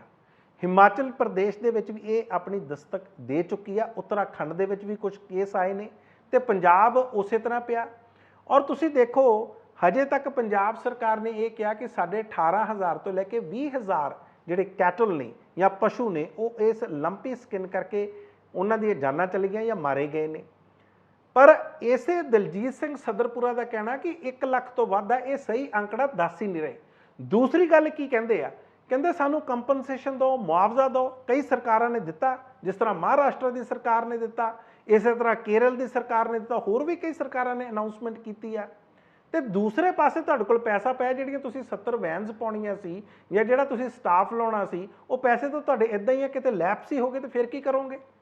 ਇਹਦੇ ਲਈ ਅਸੀਂ ਇਹ ਨਹੀਂ ਕਹਿੰਦੇ ਵੀ ਸਰਕਾਰ ਕੋਈ ਆਪਦੇ ਕੋਲੋਂ ਸਾਡੀ ਮਦਦ ਕਰੇ। ਸਰਕਾਰ ਸਾਡੀ ਮਦਦ ਸਾਡੇ ਪੈਸੇ ਨਹੀਂ ਕਰ ਸਕਦੀ ਆ।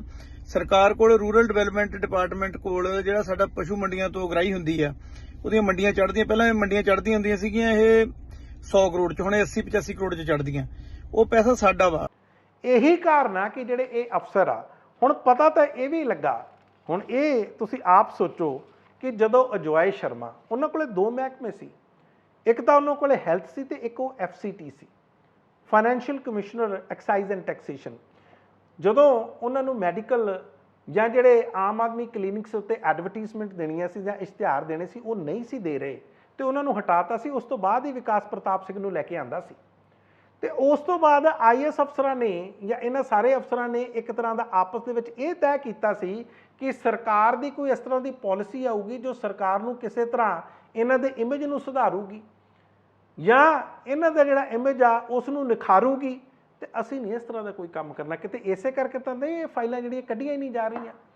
ਤੇ ਜੇ ਕੁਲਦੀਪ ਸਿੰਘ ਢਾਲੀਵਾਲ ਇਸ ਮਹਿਕਮੇ ਤੋਂ ਚਲੇ ਗਏ ਤੇ ਲਾਲਜੀਤ ਸਿੰਘ ਭੁੱਲਰ ਦੇਖ ਲੈਣ ਕਿ ਉਹਨਾਂ ਦੀ ਨੌਲੇਜ ਦੇ ਵਿੱਚ ਇਹ ਗੱਲ ਹੈ। ਕਿਰਨ ਰਿਜੀਜੂ ਨੂੰ 2 ਸਾਲ ਪੂਰੇ ਨਹੀਂ ਕਰਨ ਦਿੱਤੇ। ਕਾਨੂੰਨ ਮੰਤਰੀ ਹੈ, ਵੈਸੇ ਇਹ ਅਰੁਣਾਚਲ ਪ੍ਰਦੇਸ਼ ਤੋਂ ਆਉਂਦੇ ਨੇ, ਉਹਨਾਂ ਦੀ ਥਾਂ ਤੇ ਇਹਨਾਂ ਨੂੰ ਹਟਾ ਕੇ ਅਰਜੁਨ ਰਾਮ ਮੇਘਵਾਲ ਨੂੰ ਲਾਤਾ। ਇਹ ਰਾਜਸਥਾਨ ਤੋਂ ਆਉਂਦੇ ਨੇ। ਪਰ ਕਾਰਨ ਕੀ ਬਣਿਆ? ਕਾਰਨ ਜੋ ਅੰਦਰੋਂ ਪਤਾ ਲੱਗ ਰਿਹਾ ਔਰ ਜੋ ਕੁਝ ਐਕਸਪਰਟਸ ਦਾ ਵੀ ਵਿਚਾਰ ਆ ਰਹੇ ਨੇ ਕਿ ਕਿਰਨ ਰਿਜੀਜੂ ਨੇ ਜਿਸ ਤਰ੍ਹਾਂ ਦਾ ਟਕਰਾਅ ਪੈਦਾ ਕਰ ਲਿਆ ਸੀ ਹਾਇਰ ਜੁਡੀਸ਼ਰੀ ਨਾਲ, ਖਾਸ ਤੌਰ ਤੇ ਸੁਪਰੀਮ ਕੋਰਟ ਦੇ ਨਾਲ, ਜਿਸ ਤਰ੍ਹਾਂ ਦੀ ਉਹ ਟਿੱਪਣੀਆਂ ਕਰ ਰਹੇ ਸੀ ਔਰ ਲਗਾਤਾਰ ਕੋਲੀਜੀਅਮ ਸਿਸਟਮ ਉੱਤੇ ਹਮਲੇ ਕਰ ਰਹੇ ਸੀ। ਉਹ ਕਹਿੰਦੇ ਜਿਹੜਾ ਪ੍ਰੈਜ਼ੈਂਟ ਕੋਲੀਜੀਅਮ ਸਿਸਟਮ ਆ ਉਹ ਠੀਕ ਨਹੀਂ ਆ, ਇਹਦੇ ਵਿੱਚ ਸਰਕਾਰ ਦੀ ਸ਼ਮੂਲੀਅਤ ਹੋਣੀ ਚਾਹੀਦੀ ਆ, ਸਰਕਾਰ ਦੇ ਨੁਮਾਇੰਦੇ ਹੋਣੇ ਚਾਹੀਦੇ ਆ। ਉਹ ਇੱਥੋਂ ਤੱਕ ਕਹਿੰਦੇ ਸੀ ਕਿ ਪ੍ਰਾਈਮ ਮਿਨਿਸਟਰ ਨੂੰ ਹੋਣਾ ਚਾਹੀਦਾ, ਲਾਅ ਮਿਨਿਸਟਰ ਨੂੰ ਹੋਣਾ ਚਾਹੀਦਾ। ਹਰ ਵਾਰੀ ਸੁਪਰੀਮ ਕੋਰਟ ਨੂੰ, ਚੀਫ ਜਸਟਿਸ ਨੂੰ ਜਾਂ ਹੋਰ ਜਿਹੜੇ ਸੁਪਰੀਮ ਕੋਰਟ ਦੇ ਜੱਜਿਸ ਨੂੰ, ਉਹਨਾਂ ਨੂੰ ਇਹਨਾਂ ਗੱਲਾਂ ਦਾ ਇੱਕ ਤਰ੍ਹਾਂ ਦਾ ਇਹਨਾਂ ਨੂੰ ਖਾਰਿਜ ਕਰਨਾ ਪੈਂਦਾ ਸੀ, ਇਹਨਾਂ ਗੱਲਾਂ ਦਾ ਖੰਡਨ ਕਰਨਾ ਪੈਂਦਾ ਸੀ। ਇਸ ਤੋਂ ਬਾਅਦ ਟਕਰਾਅ ਉਸੇ ਤਰ੍ਹਾਂ ਜਾਰੀ ਸੀ ਔਰ ਪਿਛਲੇ ਦਿਨਾਂ ਦੇ ਵਿੱਚ ਤਾਂ ਕਿਰਨ ਰਿਜੀਜੂ ਨੇ ਇੱਥੋਂ ਤੱਕ ਕਹਿਤਾ ਸੀ ਕਿ ਇੱਕ ਸਾਬਕਾ ਸੁਪਰੀਮ ਕੋਰਟ ਦੇ ਜਸਟਿਸ ਕਹਿੰਦੇ ਉਹ ਤਾਂ ਐਂਟੀ ਨੈਸ਼ਨਲ ਗੈਂਗ ਨਾਲ ਮਿਲੇ ਹੋਏ ਆ। ਨਾਮ ਨਹੀਂ ਸੀ ਖੈਰ ਉਹਨਾਂ ਨੇ ਲਿਆ, ਪਰ ਬਹੁਤ ਸਾਰੇ ਲੋਕ ਸਮਝਦੇ ਸੀ ਕਿ ਇਹਨਾਂ ਦਾ ਇਸ਼ਾਰਾ ਕਿਸ ਵੱਲ ਆ। ਇਹ ਜਿਹੜਾ ਵਾਧਾ ਹੋਇਆ ਟਕਰਾਅ ਸੀ ਕਿਤੇ ਨਾ ਕਿਤੇ ਕੇਂਦਰ ਸਰਕਾਰ ਲਈ ਨਮੋਸ਼ੀ ਦਾ ਕਾਰਨ ਵੀ ਬਣਦਾ ਜਾ ਰਿਹਾ ਸੀ। ਬਹੁਤ ਸਾਰੇ ਇਸ ਤਰ੍ਹਾਂ ਦੇ ਮਾਮਲੇ ਸੀ ਜਿਨ੍ਹਾਂ ਦੇ ਵਿੱਚ ਕੇਂਦਰ ਸਰਕਾਰ ਨੂੰ ਸੁਪਰੀਮ ਕੋਰਟ ਤੋਂ ਬਾਰ-ਬਾਰ ਝਟਕੇ ਲੱਗ ਰਹੇ ਸੀ। ਇਹਨਾਂ ਚੀਜ਼ਾਂ ਨੂੰ ਦੇਖਦੇ ਹੋਏ ਔਰ ਪਿਛਲੇ ਦਿਨਾਂ ਦੇ ਵਿੱਚ ਕਰਨਾਟਕ ਦੇ ਵਿੱਚ ਚੋਣ ਵੀ ਹਾਰ ਗਏ। ਹੁਣ ਕਿਉਂਕਿ ਆਉਣ ਵਾਲੇ ਦਿਨਾਂ ਦੇ ਵਿੱਚ ਬੜੇ ਅਹਿਮ ਫੈਸਲੇ ਆਉਣ ਵਾਲੇ ਨੇ, ਟਕਰਾਅ ਕਿਤੇ ਹੋਰ ਨਾ ਵੱਧ ਜੇ, ਇਸ ਕਰਕੇ ਜਿਹੜੇ ਜਾਣਕਾਰ ਨੇ, ਜਿਹੜੇ ਐਕਸਪਰਟਸ ਨੇ, ਉਹ ਕਹਿੰਦੇ ਚੁੱਪਚਾਪ ਕਿਰਨ ਰਿਜੀਜੂ ਨੂੰ ਉਹਨਾਂ ਦੇ ਪਦ ਤੋਂ ਲਾ ਲਿਆ ਤੇ ਇਹ ਜਿਹੜੇ ਨਵੇਂ ਆਏ ਨੇ ਅਰਜੁਨ ਰਾਮ ਮੇਘਪਾਲ, ਇਹਨਾਂ ਨੂੰ ਇੰਡੀਪੈਂਡੈਂਟ ਚਾਰਜ ਦਿੱਤਾ। ਹੁਣ ਦੇਖਦੇ ਆ ਕਿ ਇਹ ਇਸ ਦੇ ਵਿੱਚ ਕੀ ਕਮਾਲ ਕਰਦੇ ਨੇ। ਵੈਸੇ ਤੁਹਾਨੂੰ ਇਹ ਵੀ ਯਾਦ ਹੋਣਾ ਕਿ ਰਵੀ ਸ਼ੰਕਰ ਪ੍ਰਸਾਦ ਨੂੰ ਹਟਾ ਕੇ ਕਿਰਨ ਰਿਜੀਜੂ ਨੂੰ ਲਿਆਂਦਾ ਗਿਆ ਸੀ। ਕਾਫੀ ਜੂਨੀਅਰ ਮਿਨਿਸਟਰ ਸੀ ਔਰ ਲੋਕਾਂ ਨੂੰ ਬੜੀ ਹੈਰਾਨੀ ਹੋਈ ਸੀ ਕਿ ਇਹਨਾਂ ਨੂੰ ਕਾਨੂੰਨ ਮੰਤਰੀ ਲਾਤਾ, ਕਿਉਂਕਿ ਕਾਫੀ ਇਹ ਬਾਕੀਆਂ ਦੇ ਮੁਕਾਬਲੇ ਦੇ ਵਿੱਚ ਕਾਫੀ ਜੂਨੀਅਰ ਸੀ। ਇਸ ਤੋਂ ਹੁਣ ਕੀ ਕੇਂਦਰ ਸਰਕਾਰ ਨੂੰ ਕਿਸੇ ਤਰ੍ਹਾਂ ਦਾ ਕੋਈ ਇਮੇਜ ਸੁਧਾਰਨ ਦੇ ਵਿੱਚ, ਆਪਣਾ ਅਕਸ ਸੁਧਾਰਨ ਦੇ ਵਿੱਚ ਕਿਸੇ ਤਰ੍ਹਾਂ ਦੀ ਕੋਈ ਮਦਦ ਮਿਲੇਗੀ? ਤੁਸੀਂ ਦੇਖ ਰਹੇ ਸੀ ਕਨੈਕਟ ਸ਼ੀਸ਼ਾ। ਮੈਂ ਮਨਪ੍ਰੀਤ ਰੰਧਾਵਾ।